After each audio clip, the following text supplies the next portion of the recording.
बिस्मिल्लाहिर्रहमानिर्रहीम, अस्सलाम वालेकुम। गुलफाम चौधरी आपकी खिदमत में हाजिर है। पाकिस्तान के अंदर आए रोज नित नया फरार देखने को मिलता है, लेकिन अनफॉर्चुनेटली कानून का शिकंजा इतना मजबूत अब तक नहीं हो सका कि ऐसे फरारियों और नौसेबाजों को हाथ डाल सकें। कानून का शिकंजा हमेशा कमजोर पर चलता है, मजलूमों पर चलता है, और उनकी दाद रसी करने में हमारे मुल्क के अंदर अनफॉर्चुनेटली जो कानून है वो हमें जो है वो नाकाम नजर आता है। ऐसी एक दास्तान हमारे सामने और आई। इस वक्त हम मौजूद हैं FIA ऑफिस के बाहर, और यहाँ हमारे पास एक फैमिली मौजूद है, साथ शकरगढ़ से वो आए हुए हैं, और उनके साथ बहुत बड़ा स्कैम हुआ है, फ्रॉड हुआ है। फ्रॉड करने वाला कोई और नहीं था, उनके अपने ही रिश्तेदार में से एक खातून थी। और इस वक्त तक हमारे साथ जो वकील है मलिक उस्मान एडवोकेट साहब, उनकी वसातत से वो थानों में जा चुके हैं, मुख्तलिफ जगहों पर अपने इजाज़त बता चुके हैं, लेकिन सुनने वाला इस वक्त तक कोई नहीं है। उनसे जानते हैं कि मामला क्या है और कैसे फ्रॉड उनके साथ हुआ है। उनसे बात करते हैं। अस्सलाम वालेकुम। वालेकुम सलाम। भाईजान कितों आए हो? शकरगढ़। तो बताएं कि क्या प्रोसीजर हुआ है, कितने पैसे दिए? ਅਸੀਂ ਜੀ 80 ਲੱਖ ਰੁਪਇਆ ਦਿੱਤਾ ਸੀ ਕਿ ਤੁਹਾਨੂੰ ਮੁੰਡਾ ਤੁਹਾਡਾ ਬਾਹਰ ਲੈ ਜਾਵਾਂਗੇ ਤੇ ਦਾਦੀ ਉਹਨਾਂ ਨੇ ਕਿਹਾ ਠੀਕ ਹੈ ਦੇ ਦੇਵਾਂਗੇ ਅਸੀਂ ਤੁਹਾਨੂੰ ਤੇ ਕਹਿੰਦੇ ਫਿਰ ਤੁਸੀਂ ਪੈਸੇ ਸਾਨੂੰ ਜਦੋਂ ਅਸੀਂ ਕਹਾਂਗੇ ਉਦੋਂ ਭੇਜ ਦੇਣ ਸਾਨੂੰ। ਠੀਕ ਆ, ਉਹਨਾਂ ਨੇ ਕਿਹਾ ਤੁਸੀਂ ਤੇ ਆਪਣੀ ਸਾਰੀ ਜ਼ਮੀਨ ਵੇਚਣੀ ਆ ਨਾ, ਉਹਦਾ ਰੇਟ ਲਾ ਕੇ ਰੱਖ ਦਿਓ, ਜਦੋਂ ਅਸੀਂ ਕਹਾਂਗੇ ਤੁਹਾਨੂੰ ਤੇ ਪਾ ਦੇਣੇ ਨੇ ਅਕਾਊਂਟ 'ਚ, ਕਿਉਂਕਿ ਸਾਨੂੰ ਮੁਸ਼ਕਲ ਨਾ ਆਏ, ਮਸਲਨ ਕਿ ਸਾਨੂੰ ਸ਼ਰਮਿੰਦਗੀ ਨਾ ਹੋਏ ਅਗਲੇ ਬੰਦੇ ਸਾਹਮਣੇ। ਸਾਡਾ ਰਿਸ਼ਤੇਦਾਰ ਹੀ ਰੇਟ ਰੂ ਲਾ ਦਿੱਤਾ ਜ਼ਮੀਨ ਦਾ, ਸਸਤੀਆਂ ਫਿਰ ਵੇਚਣੀ ਪਈ ਉਹ। कितनी जमीन बेची है? ਕਮਰਸ਼ੀਅਲ ਦੁਕਾਨਾਂ ਸੀ ਸਾਡੀ ਦੋ ਸਾਹਮਣੇ ਫਰੰਟ ਦੇ, ਉਹ ਵੇਚੀਆਂ ਨੇ। ਨਾਲ 3 ਤੋਲੇ ਸੋਨਾ ਸੀ ਤਿੰਨਾਂ ਨੂੰਹਾਂ ਦਾ, ਉਹ ਵੇਚਿਆ। ਨਾਲ ਮੱਝਾਂ ਸੀ ਉਹ ਵੇਚੀਆਂ ਨੇ, ਤੇ ਨਾਲ ਕਮੇਟੀ ਨਿਕਲੀ ਦੀ ਸੀ ਉਹ ਵੀ ਵਿੱਚ ਪਾ ਦਿੱਤੀ ਹੈ ਸਾਰੀ। ਫੇਰ ਇੰਨੇ ਪੈਸੇ ਹੋਏ ਨੇ यार 80 लाख की बजाय यहाँ 20 लाख में पाकिस्तान में बड़ा जबरदस्त कारोबार हो सकता है। आपने इतनी बड़ी इन्वेस्टमेंट को इकट्ठी दे दी। ਸਰ ਇਹੀ ਕਿ ਬਾਹਰ ਜਾਣ ਦਾ ਸੀ ਕਿ ਚਲੋ ਬਾਹਰ ਸਟੱਡੀ ਵੀਜ਼ੇ ਚੱਲ ਜਾਾਂਗੇ, ਪੜ੍ਹ ਜਾਾਂਗੇ, ਤਾਂ ਕੋਈ ਜਿਹੜੇ ਆਉਣ ਵਾਲੀ ਨਸਲ ਹੋਏਗੀ ਉਹਨਾਂ ਨੂੰ ਵੀ। ਤੁਹਾਨੂੰ ਪਤਾ ਪਾਕਿਸਤਾਨ 'ਚ ਕੀ ਹੈ, ਕੁਛ ਵੀ ਨਹੀਂ ਜ਼ਾਹਰ, ਇੱਥੇ ਕਾਨੂੰਨ ਵੀ ਕੋਈ ਨਹੀਂ। ਇੱਥੇ ਜਿਹੜੇ ਬੱਚੇ ਪੜ੍ਹਦੇ ਨੇ ਫਿਊਚਰ ਵੀ ਇੰਨਾ ਖਾਸ ਕੋਈ ਨਹੀਂ ਹੈ, ਤੇ ਬਾਹਰ ਜਿਹੜਾ ਪੜ੍ਹਦਾ ਚਲੋ ਬਾਹਰ ਹੀ ਕਿਤੇ ਸੈਟਲ ਹੋ ਜਾਂਦੇ, ਥੋੜਾ ਜਿਹਾ ਅੱਗੋਂ ਆਉਣ ਵਾਲੀ ਫੈਮਿਲੀ ਜਿਹੜੀ ਹੈ ਫਿਊਚਰ ਸੈੱਟ ਹੋ ਜਾਂਦਾ। अच्छा, जिसको अपने पैसे दिए हैं वो की क्या लगती है? ਉਹ ਦਾਦੀ ਮੇਰੀ ਦੀ ਕਜ਼ਨ ਲੱਗਦੀ ਹੈ, ਖਾਲਾਂ ਦੀ ਕੁੜੀ। तो अभी वो इधर ही है? ਹਾਂਜੀ, ਪਾਕਿਸਤਾਨੀ ਉਹਨੂੰ ਹੁਣ ਚੱਲ ਜਾਣਾ ਬਾਹਰ ਥੋੜੀ ਦੇਰ। उससे बात की है? ਹਾਂਜੀ, ਉਹਨਾਂ ਕੀਤੇ ਹਵਾਲੇ ਤੇ ਉਹ ਕਹਿੰਦੇ ਨੇ ਜੀ मैं ਤੁਹਾਨੂੰ ਪੈਸੇ ਵਾਪਸ ਕਰ ਛੱਡੇ ਨੇ। ਉਹਨੇ ਕਿਸੇ ਬੰਦੇ ਨੂੰ ਵੀਜ਼ੇ ਵਾਸਤੇ ਦਿੱਤੇ ਨੇ, ਉਹ ਬੰਦਾ ਹੁਣ ਵੀਜ਼ੇ ਵਾਸਤੇ ਪੈਸੇ ਨਹੀਂ ਵਾਪਸ ਕਰਦਾ ਪਿਆ, ਤੇ ਹੁਣ ਆਪੇ ਉਹ ਜਾਨ ਛਡਾਂਦੀ ਪਈ ਵਿੱਚ ਨਸਦੀ ਪਈ ਹੈ। अस्सलाम वालेकुम जी। वालेकुम सलाम। हाँ जी, ਤੁਸੀਂ ਸੋਨਾ ਹੀ ਵੇਚ ਦਿੱਤਾ, ਦੁਕਾਨਾਂ ਹੀ ਵੇਚਤੀਆਂ, ਸਾਰਾ ਕੁਝ ਵੇਚ ਕੇ ਉਹ ਤੇ ਯਕੀਨ ਕੀਤਾ। ਕੀ ਲੱਗਦੀ ਸੀ ਤੁਹਾਡੀ? ਉਹ ਮੇਰੀ ਮਚੇਰ ਲੱਗਦੀ ਹੈ, ਮਚੇਰ ਲੱਗਦੀ ਹੈ। ਇਹ ਬੜੀ ਇੱਜ਼ਤ ਕਰਨੇ ਪੀਰਾਂ ਵਾਂਗਰ ਜਨਮਾਉਂਦੀ ਹੁੰਦੀ। ਹੁਣ ਤੇ ਸਾਨੂੰ ਕੋਈ ਜਾਣਦੀ ਨਹੀਂ ਪਈ, ਸਾਨੂੰ ਘਰ ਘਰ ਖੱਜਲ ਕੀਤਾ, ਨਾਲੇ ਸਾਨੂੰ ਵੇਚ ਕਰਾਉਣ ਡਈ ਹੈ, ਰੋਡਾਂ ਦੇ ਉੱਤੇ ਖੱਜਲ ਖਰਾਬ ਹੋਣ ਡਈ ਆ। ਘਰ ਵੀ ਆਪਣਾ ਵੇਚ ਦਿੱਤਾ, ਦੁਕਾਨਾਂ ਦੋ ਜਿਹੜੀਆਂ ਉਹ ਵੇਚ ਦਿੱਤੀਆਂ।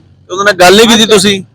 ਆਓ ਜੀ, ਉਹ ਇੱਕ ਆਪਣਾ ਭਤਰੀਆ, ਦੋ ਭਤਰੀਏ ਲੈ ਗਈ ਹੈ, ਇੱਕ ਆਪਣੀ ਸਹੇਲੀ ਲੈ ਗਈ ਹੈ। ਸਾਨੂੰ ਆਂਦੀ ਤੁਹਾਡਾ ਸਾਡੀ ਤੁਸੀਂ ਹੈ ਨੀ, ਨੱਸ ਗਏ ਨੇ। अच्छा बाबू जी, कोई फैमिली इकट्ठी करके उनको शर्म दिवाने की कोशिश नहीं की? की कर रही ਤੁਹਾਡੇ ਨਾਲ? ਉਹ ਪੈਸੇ ਸਾਰਿਆਂ ਨੂੰ ਦੱਸ ਰਹੇ ਮੈਂ ਪੈਸੇ ਦੇ ਰਹੇ ਨੇ, ਮੈਂ ਪੈਸੇ ਦੇ ਰਹੇ ਨੇ, ਮੈਂ ਪੈਸੇ ਦੇ ਰਹੇ ਨੇ। पैसे देने का कोई सबूत नहीं है? ਨਹੀਂ, ਕੋਈ ਸਬੂਤ ਨਹੀਂ ਉਹਦੇ ਕੋਲ।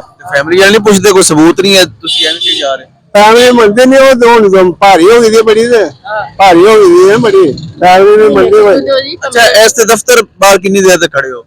ਐ ਸਵੇਰ 10 ਵਜੇ ਤੇ ਖੜਿਆ ਸੀ। अजय तक किसी ने सुनी? ਨਹੀਂ ਅੱਜ ਤੱਕ ਕਿਸੇ ਨੇ की ਸੁਣੀ। कहते हैं?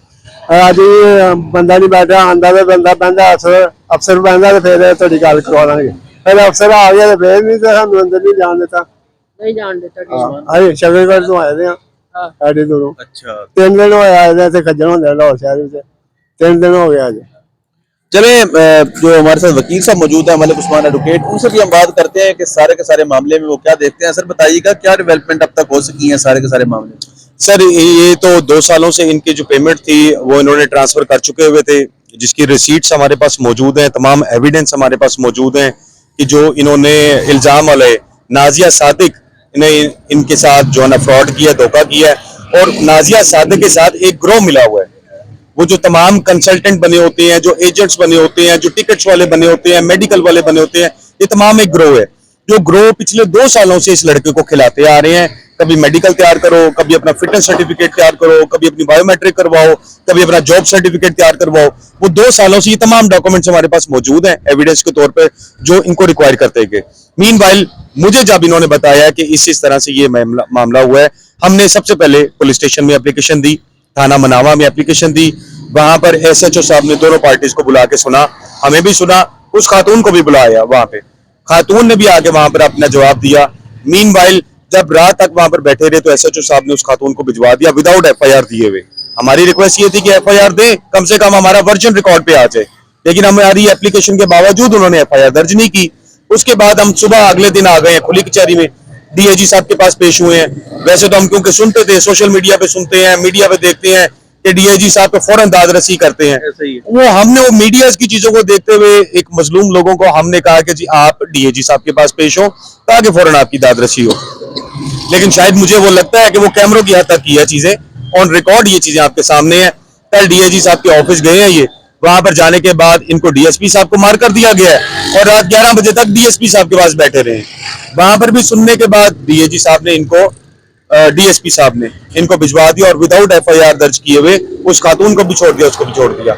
हमने ये रिक्वेस्ट की कि जनाब अगर फौरन कार्रवाई नहीं की जाएगी तो ये खातून 9 तारीख को इसने यूके की टिकट करवाई हुई है, जिसने पैसे लिए हुए हैं 9 तारीख की यूके की टिकट करवाई हुई है, ये खातून तो आउट ऑफ कंट्री चली जाएगी और जो हमारी तमाम ये एक्सरसाइज हो रही है ये तमाम एक्सरसाइज फर्टाइल हो जाएगी।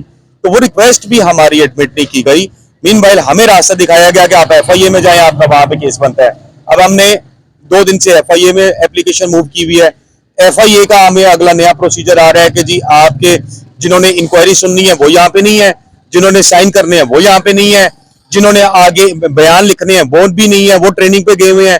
तो जब ये लोग आएंगे तो तब हम करेंगे, पूछने पे जी कब आएंगे वो हमें पता नहीं है जी, हमें बताएं जी, हम आपको जवाब देनी है जी।